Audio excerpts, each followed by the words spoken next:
Hello friends and welcome to the Exams Made Simple, and we are back again with the Hindu Complete Newspaper Analysis for 24th of January 2019.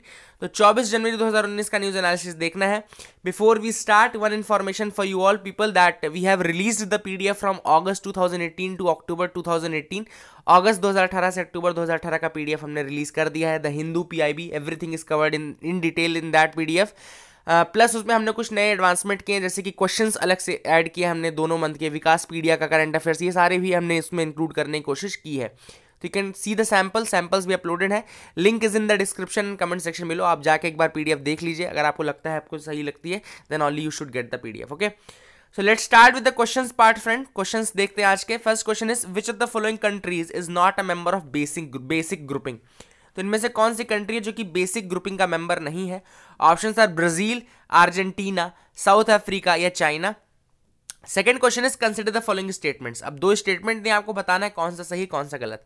First statement is saying the international labour organization convention 107 and convention 169 these were ratified by India recently. तो ILO के convention 107 and 169 were ratified by India recently. This is statement 1. Second statement is saying that ILO conventions 107 and 169 are associated with gender equality. Okay, तो ये gender equality से associated है. तो आपको बताना है कौन सा सही कौन सा गलत. A only correct, 2 only correct, both 1 and 2 correct या neither 1 and 2 correct. These are the options for you. Third question is who among the following is not a member of financial stability and development council. FSDC का member इनमें से कौन नहीं होता है? कल FSDC news में आया था. उसको लीड करता है कौन? फाइनेंस मिनिस्टर लीड करता है. आपको बताना है कि उसमें कौन सा मेंबर नहीं होता है. Options are vice chairman NITI Aayog, secretary ministry of electronics and information technology, chairperson insolvency and bankruptcy board of India, या the secretary ministry of corporate affairs. So these are the 3 questions for you today. Please do try to answer these questions in the comment section below. Now let's start with the news analysis part, friends. The first news is regarding oral mentions in Supreme Court will soon be history. तो oral mentions के बारे में supreme court का एक नया guideline release हुआ है.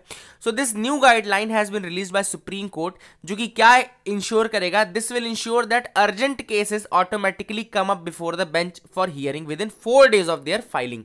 तो ये सुप्रीम कोर्ट ने सोचा है कि जितने बार अर्जेंट मैटर्स हैं, जो अर्जेंट मैटर्स हैं वो सुप्रीम कोर्ट के सामने आ जाएं विद इन 4 डेज. ओके, 4 दिनों के अंदर आ जाए. ओके, जब फाइल होता है, सपोज आज अगर फाइल होता है तो आज के आने वाली 4 दिनों के अंदर वो केस सुप्रीम कोर्ट के अंदर सामने आ जाए for hearing and all. Okay, so this is the new guideline for which supreme court is working on. Okay, और इसके थ्रू क्या करेंगे? They will remove the need of lawyers to appear before the chief justice of India to orally mention their case for urgent listing. Okay, तो क्या होता था अभी तक? प्रोसेस क्या होती है?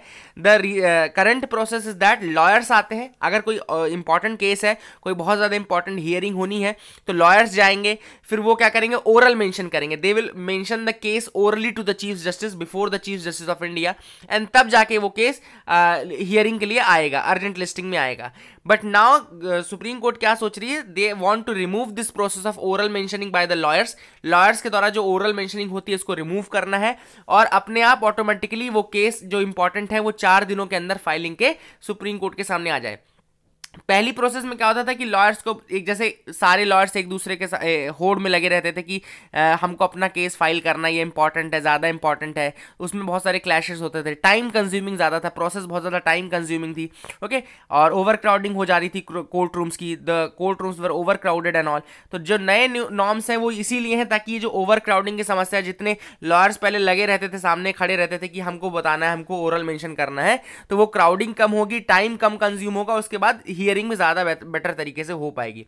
तो सीजीआई ने यही बोला है कि अगर सपोज करो कि ये केस नहीं आता है, suppose some important case is there, but ये जो नया मेथड इसमें वो केस नहीं आता है, तो लॉयर्स अपनी ओरल मेंशनिंग कर सकते हैं बिफोर द रजिस्ट्रार. तो रजिस्ट्रार के पास जाके भी अपना केस बता सकते हैं. तो दूसरा मेथड भी है, अगर सपोज किसी का केस नहीं आता है अर्जेंट वाले में, तो वो लॉयर जाके रजिस्ट्रार के सामने बता सकता है. तो this is another thing which is important, that lawyers can go to the concern registrar and make their listing. वहां पे आप लिस्टिंग करवा सकते हो.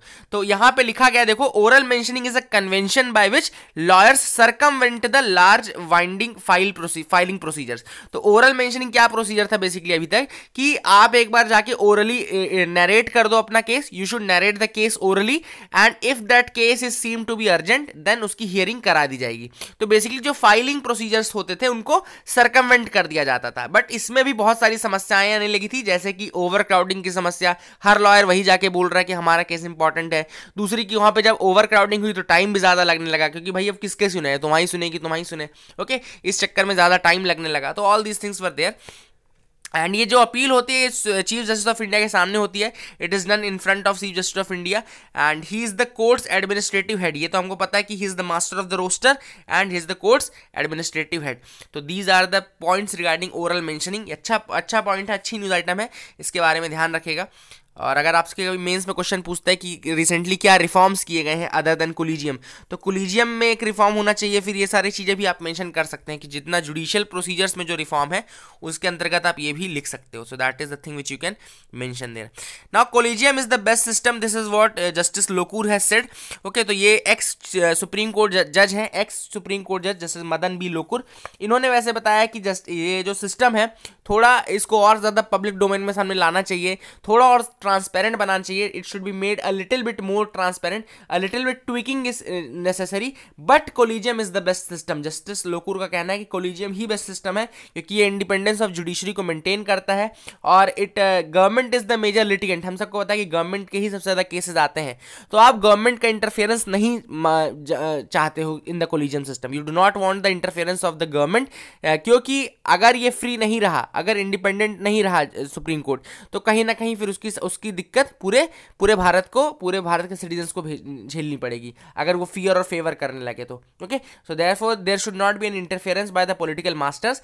Collegium is the best system, judiciary को अपॉइंट करे, that is the best system, but कुछ changes की जरूरत है, थोड़ा और उसको ट्रांसपेरेंट बनाने की जरूरत है। This is what justice Madan B Lokur has said. Okay, और बिम्स्टेक कंट्रीज का भी नाम आया था तो उसको बता देता हूँ। बिम्स्टेक कंट्रीज के अंदर आता है Bangladesh, Bhutan, India, Nepal, Myanmar, Thailand. Bangladesh, Bhutan, India, Nepal, Myanmar, Thailand, these are the countries under BIMSTEC. तो ये भी याद रखेगा कि बिम्स्टेक कंट्रीज के मेंबर कौन कौन से हैं। Okay, so these are the news from the front page. अब आगे के पेजेस में आप मूव करिए। इस बार आज वेस्ट ईस्ट नॉर्थ कहीं पे कोई अच्छी न्यूज़ नहीं आई थी ऐसी डिस्कस करनी होगी, तो लेट्स सी। आज एडिटोरियल्स बहुत प्यारे आए थे, 6 एडिटोरियल्स हैं एंड बिलीव मी 6 के 6 अपन डिस्कस करेंगे। यू विल सी कितना ज़्यादा अच्छा एडिटोरियल्स आया है आज। Okay, Shah Faesal to go solo in politics, he is making his new party I think. Now let's come to this page. यहाँ पे काफी इंपॉर्टेंट न्यूज आइटम है। पहली जो इंपॉर्टेंट न्यूज आइटम इस पेज की है वो है monkey fever case. Monkey fever को एक और नाम दिया जाता है, वो मैं बताता हूँ, क्यासानूर फॉरेस्ट डिसीज होता है।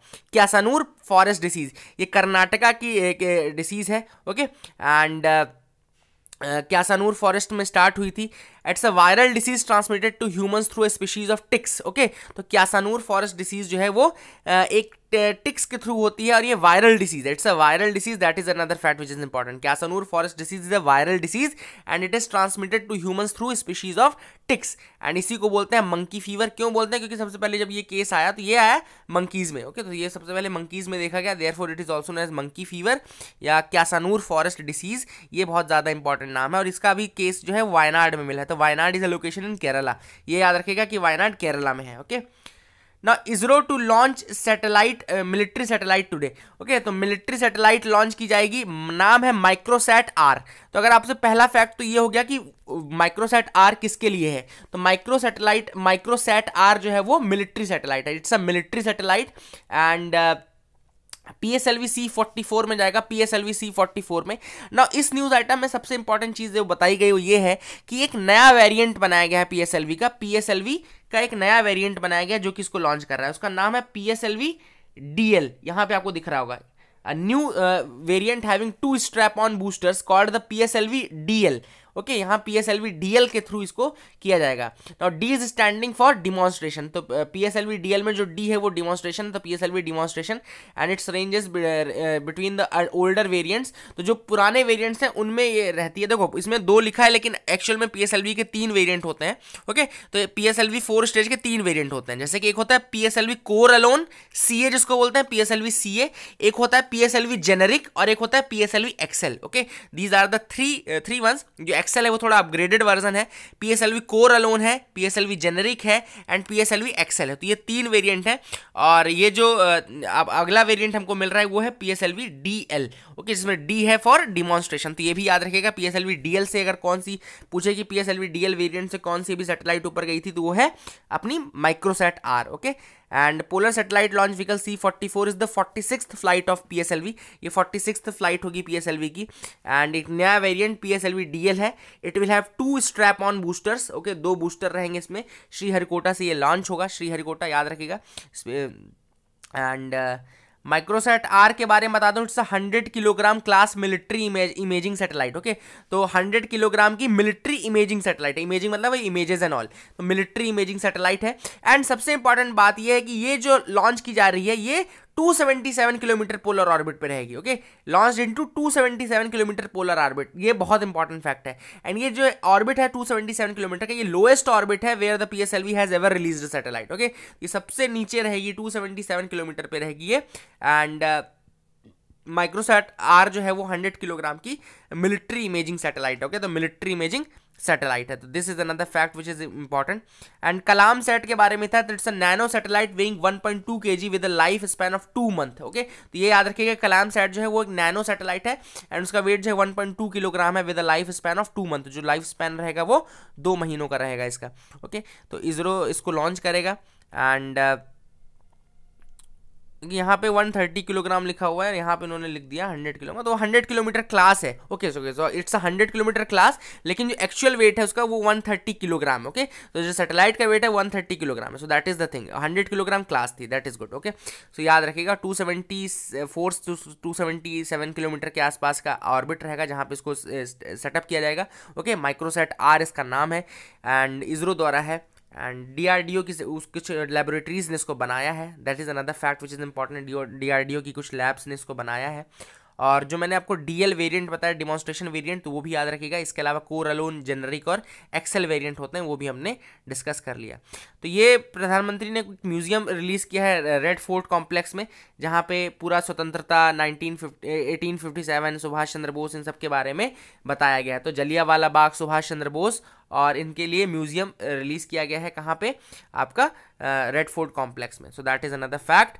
नाउ काजीरंगा और मानस नेशनल पार्क की लोकेशन याद रखिएगा। काजीरंगा मानस नेशनल पार्क कहाँ पर, आपके असम में है, okay. And Kaziranga are home to one single horn rhinoceros and all, rhinoceros के लिए बहुत ज़्यादा फेमस है, असम में है, याद रखिएगा। लोकेशन वाइज पूछ सकता है, तो काजीरंगा और मानस आपको याद रखना है, असम में है, okay.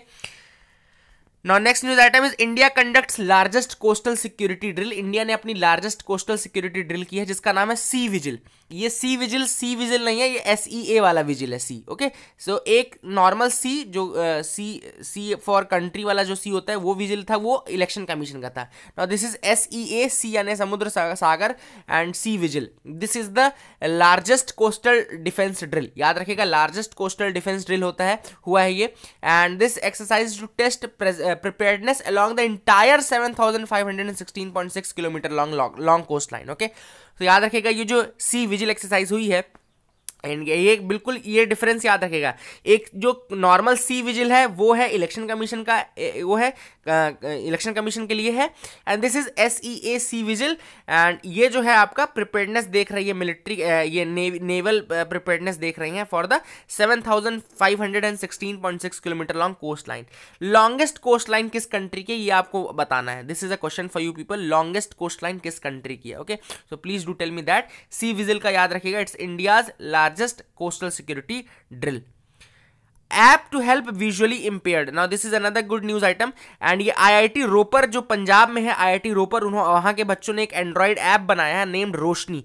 And Android app has been formed named Roshni, जो कि क्या करेगा, it will assist the visually impaired people to easily determine the denominations of currency notes, okay. तो करेंसी नोट 100 की है, 500 की है, 1000 की है, 50 की है, कितने की वो नोट है, ये डिटरमाइन करने के लिए विजुअली इंपेयर्ड लोगों के लिए ऐप बनाया गया है। IIT पंजाब, IIT रोपर पंजाब के बच्चों ने बनाया है। And the name of the app is Roshni app, जो कि विजुअली इंपेयर्ड लोगों को मदद करेंगे। एंड बेसिकली जो टेक्निक यूज हो रही है वो है image processing and security and analytics. Okay, तो image processing and security analytics का यूज किया जा रहा है। इनका यूज करके ही ये बता पा रहा है ये ऐप की कौन सी नोट है, कौन सा क्या है। ओके, रोशनी ऐप है, IIT रोपर पंजाब, याद रखेगा। Now let's come to the editorial section. The gap within, it is the first article which we are going to discuss. The gap within. Now recently क्या हुआ कि अभी ये पता चल रहा है कि जो डाइवर्जेंस है, the differences between the rich and poor states in India is increasing. जो differences हैं, जो डाइवर्जेंस हैं, वो बढ़ता जा रहा है। Rich state is getting richer, poor state is getting poorer. ये सारी चीजें हमको देखने के लिए मिल रही हैं। ओके, अभी क्रिसिल ने बेसिकली, ये जो CRISIL is a rating agency, okay, it's a rating agency CRISIL, and इसने रिपोर्ट निकाली है जिसमें इसने कहा है कि इंडिया की जो इंटर स्टेट डिस्पैरिटीज हैं वो बहुत ज्यादा बढ़ गई हैं। इंडिया की inter state disparities have widened in the recent years and as the larger economy grows in size and influence in the global stage, ये और ज्यादा बढ़ता जाएगा। ओके, तो ये बोलना है क्रिसिल का कि जो डिफरेंसेस हैं, जो डाइवर्जेंस है स्टेट्स के बीच में, इंटर स्टेट डिफरेंसेस वो काफी ज्यादा बढ़ गए हैं। वो हो सकता है फ्यूचर में और ज्यादा बढ़ भी जाए अगर कुछ किया नहीं गया तो। नाउ क्या रिपोर्ट एग्जैक्टली बोलती है, let me tell you that कि 2008 से लेकर 2013 तक, let me summarize it very clearly, from 2008 to 2013 क्या हुआ कि जो कन्वर्जेंस था वो हो रहा था। मतलब रिच स्टेट और पुअर स्टेट थोड़ा आसपास आ रहे थे। मतलब जो पुअर वाला था उसको ऊपर उठा रहे थे और रिच वाला भी बढ़ रहा था, लेकिन पुअर वाला भी बढ़ रहा था, तो दोनों का डिफरेंस थोड़ा कम हो रहा था फ्रॉम 2008 टू 2013। लेकिन 2013 से 2018 के बीच में ये देखा गया कि there was a significant divergence, instead of convergence there was divergence, मतलब ये दूरी और ज्यादा बढ़ने लगी। ओके, तो जो इकोनॉमिक फॉर्च्यून है रिच एंड पुअर स्टेट्स का, वो बहुत ज्यादा दूर हो गए। रिच वाले और ज्यादा रिच हो गए, बहुत ज्यादा रिच हो गए, बहुत कम ऐसे पुअर स्टेट रह गए जो कि आगे बढ़ पाए हो। ओके, तो ये सारी दिक्कतें हमको देखने के लिए मिली। ओके, 2018 में स्पेशली ये देखने के लिए मिला कि पब्लिक स्पेंडिंग ने बूस्ट किया थोड़ा GDP of the performing states like Andhra Pradesh, Bihar. In states में थोड़ा सा जो पब्लिक स्पेंडिंग है वो बहुत ज़्यादा बढ़ाई गई, पब्लिक स्पेंडिंग बहुत ज़्यादा की गई, तब जाके इनकी ग्रोथ आगे आई।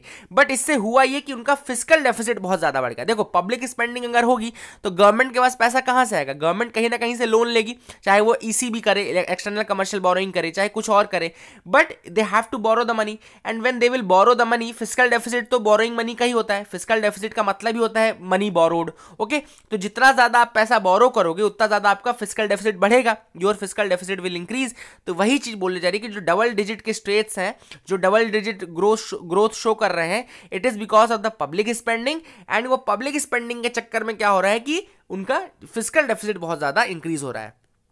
एंड क्रिसिल ने अगर 10 स्टेट्स को एनालाइज किया है तो they all have, out of 17 states, 10 have breached the 3% fiscal deficit limit which has been set up by the Fiscal Responsibility and Budget Management Act। जो FRBM एक्ट है जिसने कि 3% की फिस्कल डेफिसिट लिमिट दी है, उसको 10 आउट ऑफ 17 स्टेट्स ब्रीच कर रहे हैं। तो ये एक्सटेंट है इंडिया में कि फिस्कल डेफिसिट कितना कम फॉलो किया जाता है by the states and all, जबकि बहुत बड़ा एक पैरामीटर है फिस्कल डेफिसिट कि आपके स्टेट, आपके इकोनॉमी की हेल्थ को बताता है, दर्शाता है। ओके, सो ये बहुत ज़्यादा ब्रीच हुआ जा रहा है।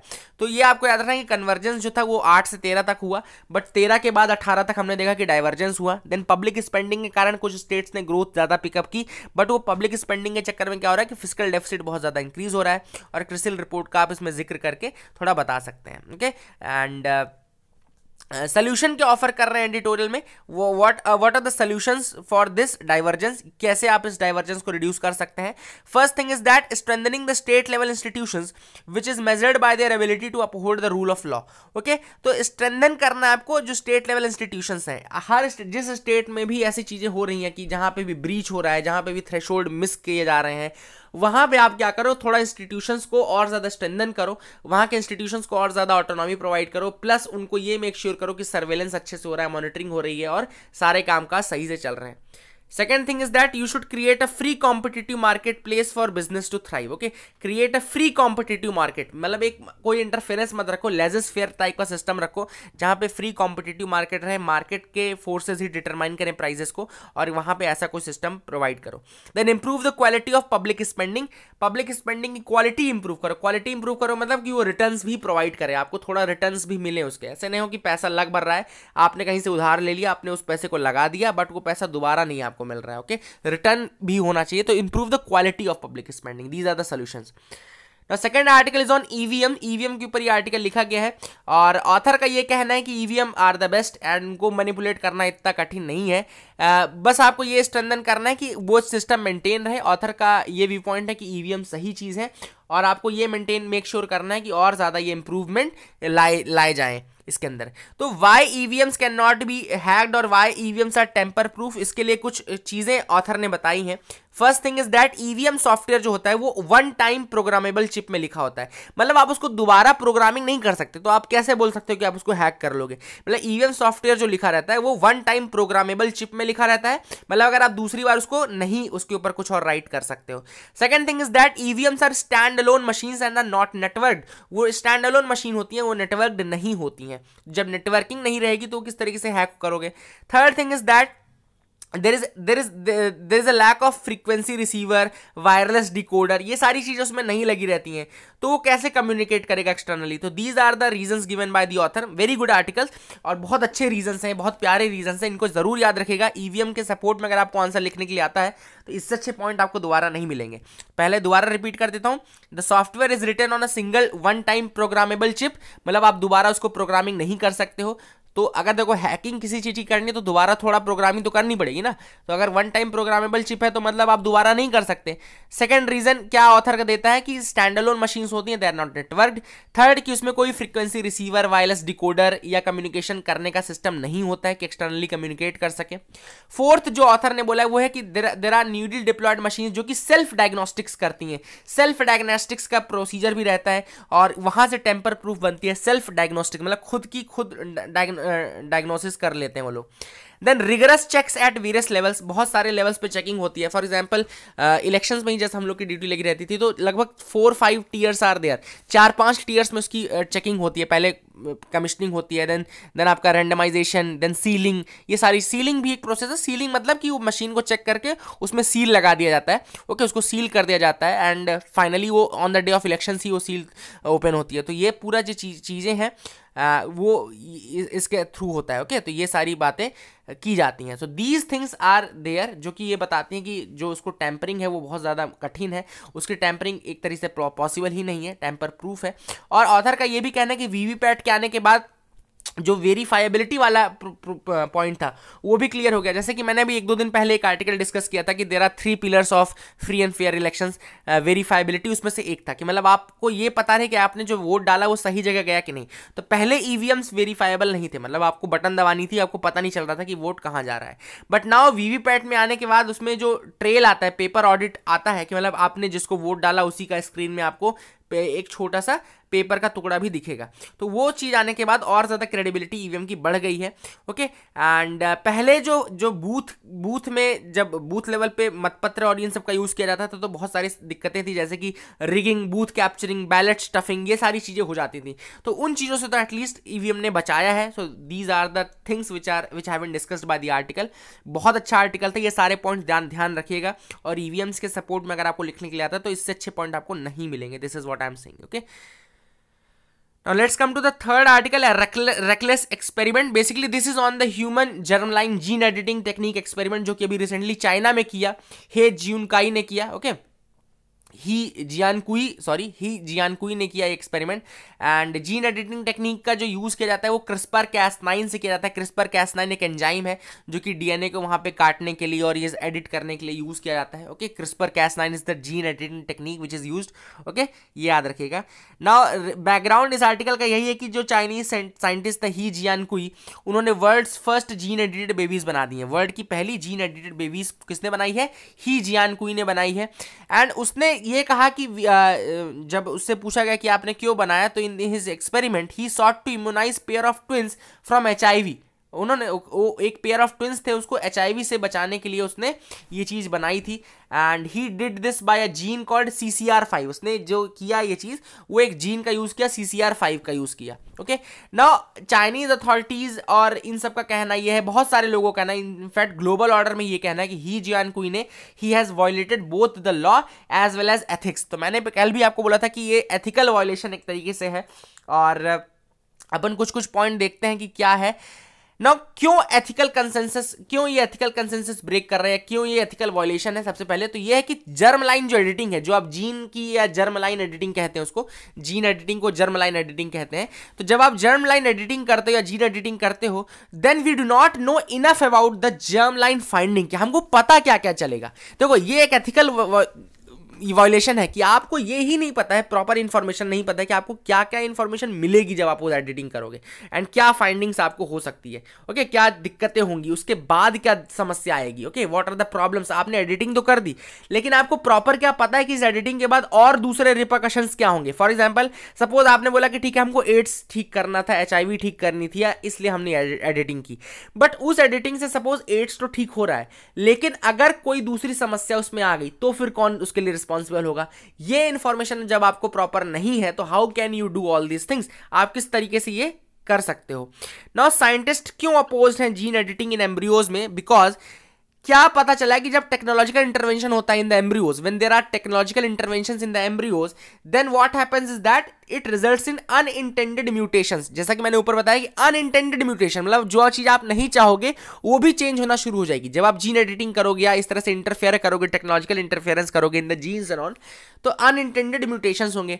अब म्यूटेशंस के बाद कैंसर होने की समस्याएं आने लगेंगी, और ये सारी, तो who will be responsible for all those things. तो साइंटिस्ट कम्युनिटी इसलिए बोलती है कि ये चीजें नहीं करनी चाहिए, स्पेशली इन द ह्यूमंस, आपको ये चीज नहीं करनी है। देन मोजाइकिज्म, एक टर्म है मोजाइकिज्म का डेंजर रहता है। मोजाइकिज्म मतलब क्या होता है कि कुछ सेल्स म्यूटेशन ले लेंगी, कुछ नहीं लेंगी, तो एक मोजाइक टाइप का बन जाएगा, इसीलिए इसको मोजाइकिज्म बोलते हैं। मतलब some cells will take the traits, नए ट्रेट्स इनहेरिट कर लेंगे, but some cells will not inherit the traits. Traits यानी कैरेक्टर होते हैं बेसिकली, कुछ आपके कुछ नए पॉइंट्स या कुछ नए कैरेक्टर्स आपके अंदर आने लगेंगे, बट उसको कुछ सेल्स ही लेंगे और कुछ सेल्स नहीं लेंगे, तो एक हैफाजर्ड रैंडम जिगजैग इंसान बन जाएगा, जिगजैग पर्सनैलिटी आपकी बन जाएगी। तो दीज आर द थिंग्स जो कि मोजाइकिज्म की समस्या को क्रिएट करते हैं। देन साइंटिस्ट ये भी नहीं जानते कि how much this gene editing will influence the phenotype, मतलब visible trait of the people. जो आपके विजिबल ट्रेट्स है उनको किस तरह से इफेक्ट करेगा, मतलब आप जैसे दिख रहे हो, आप जैसे खुद को कैरी कर रहे हो, वो चेंज हो जाएंगे। आपकी आंखें और आपके जैसा भी आप हैं बिहेवियर, जो विजिबल ट्रेट्स हैं आपके, वो कितना इन्फ्लुएंस होंगे because of this gene editing, ये साइंटिस्ट कम्युनिटी को नहीं पता है। Okay, so that is the reason why scientist community इसको नहीं उठाना चाहती थी और ये नहीं करना चाहता था जीन एडिटिंग, बट ही जियान कुई, he violated the code of law, he violated the code of ethics and he went on for this gene editing and all। देखिए यही चीजें हैं जो कि इसमें बताया गया है। और ज्यादा इंफॉर्मेशन कलेक्ट करने की जरूरत है जीन एडिटिंग करने से पहले, और ज्यादा नॉलेज इकट्ठा करने की जरूरत है। So these are the things. Okay, Moving away from 1%, this article is written on the backdrop of increasing health expenditure as a percentage of GDP। Author का ये कहना है कि बस 1% GDP का खर्च करते रहोगे अगर हेल्थ पे, तो उससे काम नहीं बनेगा। Okay, you have to move away from this 1% and please start spending more on the health and all. तो प्राइमरी हेल्थ केयर में, सेकेंडरी टर्शरी हेल्थ केयर में और ज्यादा आपको स्पेंड करने की जरूरत है। This is what the author is saying. Author का ये कहना है कि जो स्मॉलर नेबर्स हैं, they are performing better than India in the health indicators. जब हेल्थ इंडिकेटर्स की बात आती है तो जो छोटे मोटे हमारे नेबर्स भी है ना, जिनके सामने हम बहुत बड़े तोप हैं, उनकी भी हेल्थ और हेल्थ पैरामीटर्स हमारी कंट्री से ज़्यादा बेटर है। तो ऑथर का कहना है कि हमको भी अपने हेल्थ पैरामीटर्स को अगर इंप्रूव करना है, आउट ऑफ पॉकेट एक्सपेंडिचर को अगर कम करना है, तो हमको और ज़्यादा पब्लिक स्पेंडिंग करनी पड़ेगी। जब ज़्यादा पब्लिक स्पेंडिंग करोगे तभी तो भाई आप इंफ्रास्ट्रक्चर प्रोवाइड कर पाओगे, तभी आप प्रॉपर हॉस्पिटल्स प्रोवाइड कर पाओगे। Then only you will be able to provide proper infrastructure, मतलब प्रॉपर बेडिंग हो, हर हॉस्पिटल में प्रॉपर लैब्स बनी हो, ये सारी चीजें आप कब मेक श्योर करोगे, जब आपका स्पेंडिंग ज्यादा होगा। चाइना, ब्राजील ऐसी कंट्रीज है जो बहुत ज्यादा हमारे कंट्रीज से ज्यादा स्पेंड करती है, and China is more populous than India. तो आप ये भी बहाना नहीं बना सकते कि पॉपुलेशन ज्यादा है इंडिया में, भाई चाइना में आपसे ज्यादा पॉपुलेशन है। ओके, तो ये सारी चीजें हैं जहां हमको कंपेरिजन में आना चाहिए। ओके, ना ऑथर ने ये बोला है कि there is difference in the health expenditure. जैसे कि चाइना, अगर हम देखें दूसरी कंट्रीज को, ऐसी बड़ी कंट्रीज को, तो ये they spend more than 2.5% of the GDP on the health sector. तो वो 2.5% से ज्यादा स्पेंड करते हैं इन द हेल्थ सेक्टर। लेकिन अगर इंडिया की हम बात करें तो हम केवल 1% के अराउंड ही घूमते रहते हैं, 1% ज्यादा हमने कभी स्पेंड ही नहीं किया। ओके, तो basically that is the problem with India, इसीलिए हमारे हेल्थ पैरामीटर्स अच्छे नहीं है और हमारे यहाँ जो हमारा ह्यूमन रिसोर्स है वो बहुत ज्यादा डेवलप्ड नहीं है। देखो, ह्यूमन रिसोर्स डेवलपमेंट के लिए 3 चीजें चाहिए। चाहिए। एक है हेल्थ, दूसरा एजुकेशन, तीसरा स्किल डेवलपमेंट। स्किल डेवलपमेंट में चलो आपने थोड़ा बहुत प्रयास किया, ओके, एजुकेशन में आपने प्रयास किया, बट हेल्थ के लिए प्रॉपर प्रयास नहीं किए गए हैं, आज भी हमारे यहाँ प्रॉपर प्रयास नहीं किए गए हैं। अब आरोग्य मिशन या आयुष्मान भारत आने के बाद हो सकता है थोड़ा इंप्रूवमेंट आए, लेकिन उसका भी अभी रिजल्ट आना बाकी है। तो लेट्स सी कि क्या होता है, but we have to increase the spending, budget spending आपको बढ़ानी जरूरी है। एजुकेशन में भी सेम कहा जाता है कि आप बजट स्पेंडिंग बढ़ाओ, ओके, जब उसको 4 से 6% का स्पेंडिंग करोगे तब जाके कहीं कुछ होगा। This is what has been set for education as well. तो हमको ये चीज़ें ध्यान में रखनी है और अपने नेबर्स के अकॉर्डिंग थोड़ा और ज़्यादा बढ़ाना चाहिए, कि हमको देखना चाहिए कि जब दूसरी कंट्रीज में इतना इन्वेस्ट कर रही हैं तो why not we should also invest more. Next article is from the op-ed page, South Africa's new Indian migrants. Now इस आर्टिकल में ऑथर का ये कहना है कि we have to look at the migrant situation in South Africa from a newer perspective, okay. तो एक नए पर्सपेक्टिव में हमको माइग्रेंट प्रॉब्लम जो इंडिया साउथ अफ्रीका में हो रही है उसको देखना चाहिए। ऑथर का ये कहना है कि बहुत हो गया ग्लोरिफिकेशन महात्मा गांधी के कंट्रीब्यूशन का इन साउथ अफ्रीका और Indian diaspora's role in South Africa. उस ग्लोरिफिकेशन से बाहर आना पड़ेगा हमको और एक नए लेंस से ये देखनी पड़ेगी। नाउ हो क्या रहा है कि कंटेम्प्रेरी टाइम में जो माइग्रेशन हो रहा है to South Africa from India की तरफ से बहुत ज़्यादा लोग साउथ अफ्रीका जा रहे हैं, बस रहे हैं, बट वहाँ पे उनके ऊपर बहुत अटैक किए जा रहे हैं बिकॉज अफ्रीकन को लग रहा है कि they are taking their jobs away from them and all, okay. So हमको उस चीज़ पे फोकस करना चाहिए, एक इस तरीके से कुछ रिजीम बनानी चाहिए कि पीपल टू पीपल कांटेक्ट बढ़ पाए और उनका कोऑपरेशन बढ़े, ना कि उनका वायलेंस और ये सारी चीज़ें दूरी और बढ़े। हमको ये देखना पड़ेगा कि हम और ज़्यादा उनको पास ला पाएँ, कोऑपरेशन बढ़ा पाएं एंड स्किल डेवलपमेंट कर पाएं, ओके। साउथ कोऑपरेशन की हम बात करते हैं, साउथ कोऑपरेशन की हम बात करें and we should take the relation to a newer heights. हमको इसका यूज करना है, ना कि हमको सिर्फ अपनी ओल्डर ग्लोरी में रिटेन करना है। हमको सिर्फ ये भाई वही है ना कि हम आज कुछ नहीं कर रहे हैं, हम हर चीज को बोल रहे हैं 5000 साल पहले हमने ऐसा किया था। सेम चीज happening with the foreign policy as well. आज आपके क्या स्टेप्स है, आज आपने क्या किया, उसमें आपको बताना जरूरी, ना कि ये बोलना कि भाई महात्मा गांधी के टाइम में हमने इतनी मदद की उनकी। तो हर समय आप वही पॉइंट काम नहीं करेगा। You have to start a new beginning now. आपको नए तरीके से शुरुआत करनी पड़ेगी और अब दोबारा आपको एक जरूरत है कि कंटेम्प्रेरी टाइम के अकॉर्डिंग आप अपने रिलेशंस को मजबूत करने की कोशिश करें। वही इन्होंने बोला कि माइग्रेशन से बहुत ज़्यादा चीज़ें कॉपरेशन भी हो सकता है, लेकिन अगर माइग्रेशन को कंट्रोल नहीं किया गया और उसको सही डायरेक्शन में नहीं अप्लाई किया गया, उनका कॉपरेशन नहीं बढ़ाया गया, तो वही चीज़ कहीं ना कहीं वायलेंस और ये सारी चीज़ें भी क्रिएट करना शुरू कर देंगी। तो हमको ओल्डर ग्लोरिफिकेशन अब बार बार करना बंद करना पड़ेगा और हमको अब थोड़ा नए तरीके से नए रिलेशंस को डेवलप करना शुरू करना चाहिए। वही हर समय ये नहीं बोल सकते ना कि पुष्पक विमान हमने बनाया था, भाई रिसेंट में भी तो कुछ करना पड़ेगा ना। संजीवनी बूटी हमने बनाई थी, बट रिसेंट में क्या आपने किया, ओके। तो we have to do all these things. हम सिर्फ ओल्डर ग्लोरिफिकेशन के दम पे तो नहीं सर्वाइव कर सकते। वर्ल्ड पावर अगर हमको बनना है, सुपर पावर हमको बनना है, तो 10,000 साल पहले हम ये उसका कोट तो नहीं दे सकते कि हमारे यहाँ तो बहुत साल पहले ऐसा होता था। आज के टाइम को सब देखते हैं ना, we are living in the present, we can't talk about the past.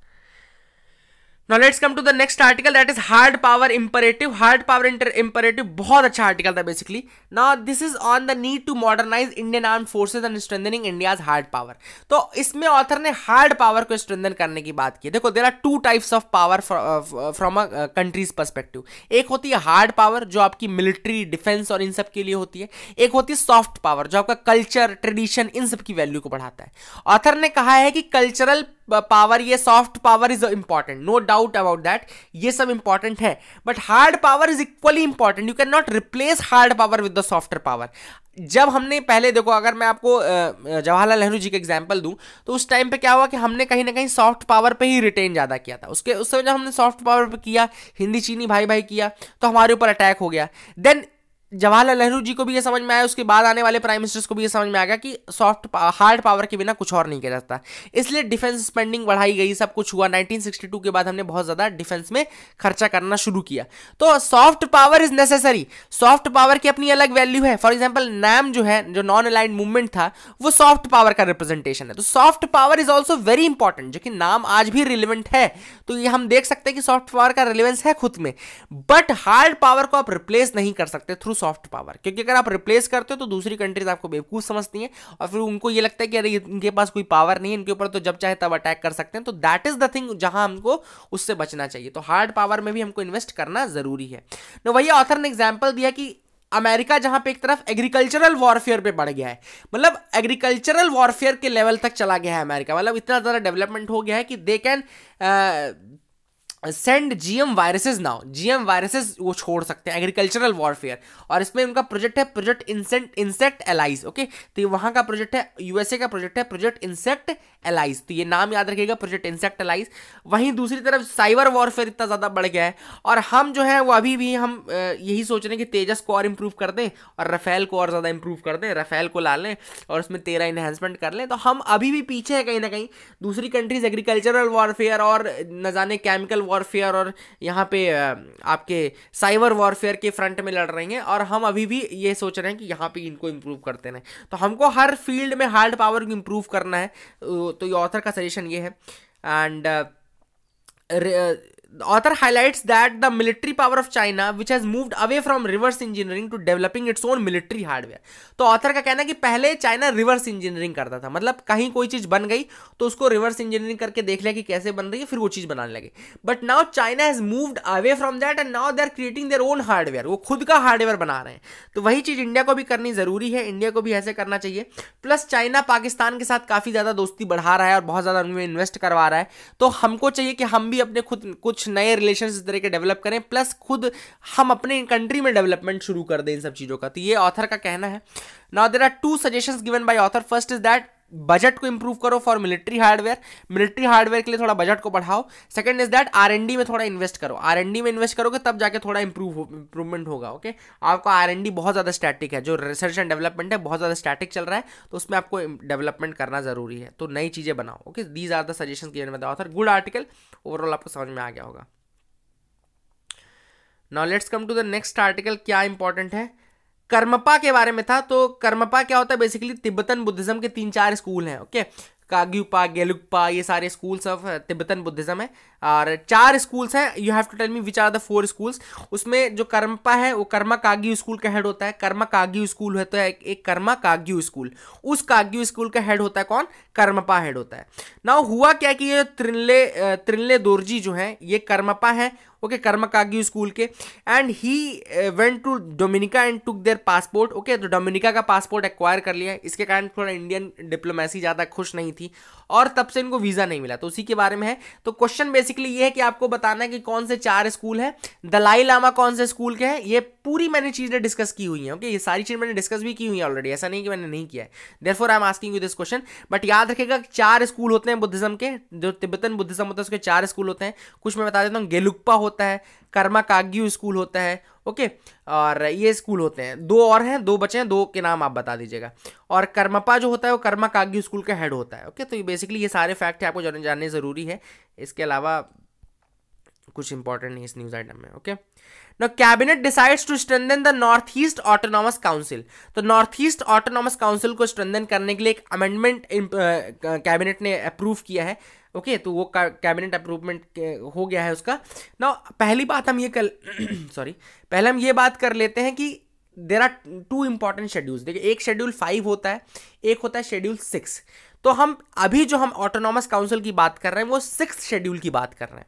6th schedule में 4 स्टेट्स आते हैं आपके 6th शेड्यूल में आपके 4 स्टेट्स आते हैं। वो 4 स्टेट्स हैं कौन कौन से, Assam, Meghalaya, Tripura, Mizoram. Okay, there are 4 states which come under the 6th schedule. There Assam, Meghalaya, Tripura and Mizoram. Okay, Assam, Meghalaya, Tripura, Mizoram, इन 4 स्टेट्स के लिए 6th शेड्यूल है।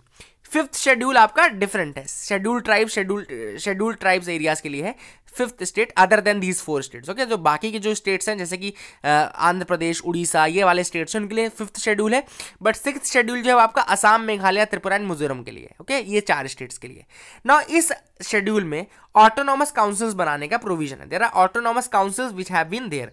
ओके, उनको बनाने का प्रोविजन 6th शेड्यूल में दिया गया है। अब ऑटोनॉमस काउंसिल जो होती थी अभी तक, recently what was happening is that they had to depend upon central ministries, state governments for projects.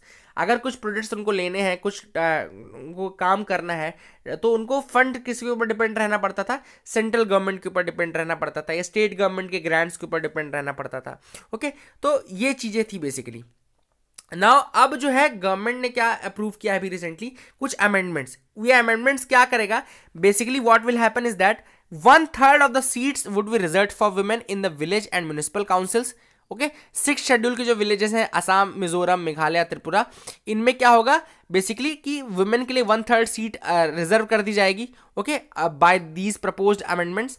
उसके अलावा क्या होगा कि कुछ उनको अलग से एडिशनल सब्जेक्ट्स दिए जा रहे हैं ना, 30 एडिशनल सब्जेक्ट्स भी दिए जा रहे हैं, जैसे कि public works, forest, public health, engineering and all. तो इससे इस तरीके के कुछ अमेंडमेंट्स से ये कुछ नए ट्रांसफर किए जा रहे हैं सब्जेक्ट्स। अब जब ये नए सब्जेक्ट ट्रांसफर किए जा रहे हैं तो उनको अलग से थोड़ा पैसा भी दिया जाएगा, फंडिंग का भी प्रोविजन उनको दिया जा रहा है। तो बेसिकली जो उनको फाइनेंस पे डिपेंड रहना पड़ता था ना, तो डिवोल्यूशन हो जाएगा, उनको पावर मिल जाएगी, थोड़ा फाइनेंशियल पावर मिल जाएगी, और वो अपने से सुओ मोटू भी काम कर सकते हैं, मतलब उनको हर चीज पे फिर मांगना नहीं पड़ेगा, डिपेंड नहीं रहना पड़ेगा।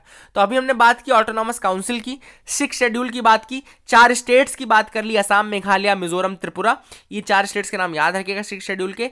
और हमने देख लिया कि अमेंडमेंट क्या क्या करेगा। 1/3 सीट रिजर्व कर देगा वुमेन के लिए, 30 नए सब्जेक्ट्स दे रहे हैं जैसे कि public works, forest, public health, engineering. Autonomous council की हम पूरी बात कर रहे हैं, याद रखिएगा, और ये सारी चीज याद रखिएगा ना। आर्टिकल कौन सा है जिसको अमेंड किया जा रहा है, basically this is article 280, 6th schedule and article 280 of the constitution will be amended by this, article 280 and 6th schedule of the constitution, ये याद रखिएगा, this is very very important, article 280 and 6th schedule of the constitution will be amended by this. Now let's come to the next news item. Missile range does not violate INF treaty. This is what Russia is saying. Now INF treaty के बारे में पहले मैं बता देता हूँ. INF treaty stands for Intermediate Range Nuclear Forces Treaty. Intermediate range nuclear forces, यहां पे लिखा भी हुआ है intermediate range nuclear forces treaty. Now this is basically a 1987 treaty, 1987 में ये ट्रीटी हुई थी बिटवीन यूएसएसआर एंड यूएसए और संयुक्त सोवियत राष्ट्र के बीच में ये ट्रीटी हुई थी। जो यूएसएसआर था उस समय, ओके, यूएसएसआर और सोवियत रिपब्लिक जो था और आपका जो यूएसए था, उसके बीच में 1987 में ट्रीटी हुई थी, intermediate range nuclear forces treaty, जो कि 500 से लेके 5500 रेंज तक के जो वेपन्स होते हैं उनको बैन करना था, उनको स्टॉप करना था, उनका प्रोडक्शन, उनका रिलीज स्टॉप करना था। 500 से लेके 5500 रेंज तक की, याद रखेगा, बहुत इंपॉर्टेंट मैं बता रहा हूं। 500 से लेके 5500 तक की जो न्यूक्लियर फोर्सेस थे, जो आपको मिसाइल्स थी, उनको नहीं प्रोड्यूस करना था, उनका प्रोडक्शन आपको रोकना था। Basically this treaty was meant to stop the arms race, जो आर्म्स रेस उस समय हो रही थी यूएसए और यूएसएसआर के कारण, पूरे वर्ल्ड में एक आर्म्स रेस चल रही थी, उसको रोकने के लिए ये ट्रीटी की गई थी बिटवीन यूएसए एंड रशिया। ना हुआ क्या, रिसेंटली डोनाल्ड ट्रंप के आने के बाद उनको अचानक से ये लगा कि कुछ चीज़ें हैं रशिया में जो वायलेट कर रही हैं इस ट्रीटी को। फॉर एग्जांपल 9M729 मिसाइल जो थी वो वायलेट कर रही थी। This is what USA Donald Trump said. Donald Trump का कहना था कि आपने 9M729 किया है जो कि आपकी इस ट्रीटी को वायलेट करता है, एनएफ ट्रीटी को। तो वही रशिया ने भी क्लियरेंस दिया है, क्लैरिफिकेशन दिया कि our 9M729 do not exceed the 500 limit range, हम उसकी रेंज केवल 480 है, उसकी रेंज केवल 480 किलोमीटर है। इसलिए जो आईएनएफ ट्रीटी है जिसकी रेंज 500 to 5500 थी, उसको हम वायलेट नहीं करते हैं, क्योंकि आईएनएफ ट्रीटी एग्जैक्टली सेज कि 500 से ज्यादा रेंज वाले। बट रशिया का कहना है कि 9M729 मिसाइल की तो रेंज ही 480 है, तो वो कैसे वायलेट कर रहा है, वो नहीं वायलेट कर रहा है। और यूएसए ने धमकी दी थी कि अगर आपने इसको बंद नहीं किया तो हम आईएनएफ ट्रीटी से बाहर हो जाएंगे और फिर हम भी और ज्यादा प्रोडक्शन करेंगे। ओके, तो ये इसके ऊपर क्लियरेंस दिया है किसने, रशिया ने दिया कि we are not violating the INF treaty. INF treaty के बारे में जो मैंने बताया इसको बिल्कुल ध्यान से सुन लिया ना आपने अच्छे से, अगर नहीं सुना तो फिर से एक बार रिपीट कर लीजिएगा। ओके, तो दोबारा रिपीट कर लेना, क्योंकि मैंने सारी चीजें लगभग बता दी हैं कि 500 से लेके 5500 किलोमीटर की रेंज होती है। दूसरी चीज 1987 कोल्ड वॉर टाइम की ट्रीटी है, यूएसए और यूएसएसआर की ट्रीटी है। इंटरमीडिएट रेंज के जितने भर न्यूक्लियर वेपन्स थे उनको मिसाइल्स को रोकने के लिए था, आर्म्स रेस को एंड करने के लिए था। और रिसेंटली जो रशिया ने क्लैरिफिकेशन दिया है कि 9M729 मिसाइल, जिसके ऊपर ये ब्लेम लगाया जा रहा था कि ये ट्रीटी जो है आईएनएफ ट्रीटी को वायलेट कर रहा है ये मिसाइल, तो उसके लिए क्लैरिफिकेशन दिया है रशिया ने कि नहीं वायलेट कर रहा है, क्योंकि इसकी रेंज 480 है और आईएनएफ ट्रीटी जो है वो 500 से शुरू होती है। तो this is what has been said. Release our land और we will occupy it. Basically Sri Lanka में चल रहा है, एक प्रोटेस्ट चल रहा है, एंड ये जो एक जगह है मुल्लाई तीवू, ओके, तो मुल्लाई तीवू इज अ लोकेशन, मुल्लाई तीवू, और वहाँ पे केप्पा पिलावू, केप्पा पिलावू विलेज है इन द मुल्लाईतीवू डिस्ट्रिक्ट। तो मुल्लाईतीवू डिस्ट्रिक्ट अगर पूछे आपसे कोई, या केप्पा पिलावू विलेज पूछे अगर आपसे कोई, तो श्रीलंका में है। वहां पे प्रोटेस्ट चल रहा है। बेसिकली वहां का जो लैंड था, जो लोगों का लैंड था, जो वहां के विलेजर्स थे, उनका लैंड जो था वो आर्मी ने ऑक्यूपाई किया है, श्रीलंकन आर्मी ने। So basically they want there land back, they want the reclamation of their land. इसी के लिए वहां प्रोटेस्ट चल रहा है। नाम याद रखिएगा, केप्पा पिलावू, and it's the name of the village and the district's name is Mullaitivu. Okay, तो Mullaitivu district है. Okay, so remember this fact as well. Now cabinet gives a nod to set up GST appellate tribunal. तो cabinet ने एक नया approval दिया है और उन्होंने कहा है कि अब एक नई नेशनल बेंच ऑफ जीएसटी बनाई जाएगी, national bench of goods and services tax appellate tribunal, GSTAT जिसको बोला जाएगा, national bench of goods and services tax appellate tribunal. Now this will be formed. अब ये नेशनल बेंच है तो कहां बनेगी? ये न्यू दिल्ली में बनेगी। This will be approved and new Delhi में ये बेंच बनाई जाएगी। एंड यहां पे क्या होगा? It would serve as the forum for second appeals to do with the applicability of GST. GST की जो अपील्स आएंगी, जो सेकंड अपील्स आएंगी, वो यहां पर आएगी। Okay, national bench of goods and services tax appellate tribunal. Okay, national bench of goods and services tax appellate tribunal, इसके लिए अप्रूवल मिल गया है। और ये क्या करेगा? सेकंड अपील की तरह काम करेगा with the applicability of GST. तो जीएसटी को अप्लाई करने के लिए सेकंड अपील फोरम की तरह ये काम करेगा। Okay, and it will also be the first common forum of dispute resolution between the center and the state. Centre और स्टेट के बीच में अगर कोई डिस्प्यूट होता है तो उसका ये फर्स्ट कॉमन फोरम की तरह भी काम करेगा, first common forum for setting of the disputes between centre and state. तो जीएसटी के रिगार्डिंग अगर कोई सेंटर और स्टेट्स के बीच में कोई लफड़ा आता है तो उसको कौन देखेगा? ये goods and services tax appellate tribunal देखेगा। ओके, ये सेकंड अपील की तरह काम करेगा पहले तो जीएसटी के लिए, प्लस अगर सेंटर और स्टेट्स के रिगार्डिंग कोई डिस्प्यूट आता है जीएसटी को लेकर तो उसके लिए फर्स्ट फोरम के रूप में भी काम करेगा। बेसिकली ये फंडा है इसका। कंपोजिशन क्या रहेगा? जो इसकी national bench of appellate tribunal है ये न्यू दिल्ली में सिचुएटेड रहेगी। It will be situated in new Delhi, ये मैंने आपको बता दिया है। प्रिसाइड कौन करेगा इसको? It will be presided over by the president and it will consist of a technical member from centre and a representative of the states. Okay, एक टेक्निकल मेंबर होगा सेंटर की तरफ से, एक रिप्रेजेंटेटिव होगा स्टेट्स की तरफ से, और यहाँ पे इसको एक प्रेसिडेंट इसको लीड करेगा। ये अपने प्रेसिडेंट रामनाथ कोविंद नहीं करेंगे। ओके, तो headed over by it's president, इसके जो प्रेसिडेंट होते हैं वो लीड करेंगे। ओके, तो that is the thing which is important to remember. Okay, ना ये जो एक्ट है सीजीएसटी एक्ट है, बेसिकली उसमें सेक्शन 109 है, section 109 of the CGST act, जो कि ये बोलता है कि सेंटर के पास पावर है कि वो सेटअप कर सकता है इस तरह की कोई appellate ट्रिब्यूनल को। तो उस पावर के अंतर्गत सेंटर ने सेटअप किया है, सेंटर सेटअप करेगा इसको। Section 109 of the CGST act याद रखेगा, section 109 of the CGST act जो है ये पावर देता है किसको? सेंट्रल गवर्नमेंट को, कि वो रिकमेंड कर सकता है for the formation of any GST council, for the formation of any GST appellate tribunal. तो याद रखिएगा इसकी नेशनल बेंच बनाई जाएगी कहां पे? न्यू दिल्ली में बनाई जाएगी। तो क्रिसिल की रेटिंग हमने बात करी ली। क्रिसिल एक रेटिंग एजेंसी है। ऊपर हमने एडिटोरियल में देख लिया कि उन्होंने डेटा रिलीज किया है, बहुत सारे चीजें बताई, जैसे कि फिस्कल डेफिसिट डिस्कस किया था और डाइवर्जेंस वाला आर्टिकल हमने डिस्कस किया। उसी के रिगार्डिंग एक और पॉइंट ऐड कर लीजिएगा कि जीडीपी ग्रोथ जो है वो 7.3% तक का क्रिसिल ने बोला है कि फाइनेंशियल ईयर जो 20 का रहेगा उसमें 7.3% तक की ग्रोथ हमारी एक्सेलरेट हो सकती है। This is what Crisil is saying. Okay, so that is the thing. और इसका जो रीजन रहेगा वो रहेगा प्राइवेट कंजम्पशन इंक्रीज होगा। Private consumption is expected to pick up. क्यों? क्योंकि अभी इंटरेस्ट रेट घटेगा, इंटरेस्ट रेट को घटाया जाएगा इन्फ्लेशन के कारण। इन्फ्लेशन वैसे भी कम जा रहा है ना, तो इन्फ्लेशन जब कम जाता है तो फिर इंटरेस्ट रेट घट जाते हैं। जब इंटरेस्ट रेट घटता है तो क्या होता है? लोग ज़्यादा लोन लेने लगते हैं। जब लोग ज़्यादा लोन लेंगे तो कंजम्पशन ज़्यादा होगा, तो प्राइवेट कंजम्पशन बढ़ेगा, इस कारण से ग्रोथ थोड़ा हमारी और ज़्यादा इंक्रीज होगी। This is what the article has said, यही क्रिसिल का भी कहना है। So that is it from the day friends. I hope you liked our video, आपको समझ में आ गया होगा। PDFs you can see and links in the description and comment section below, तो आप एक बार देख सकते हैं। That is it for the day. Thank you, have a nice day friends.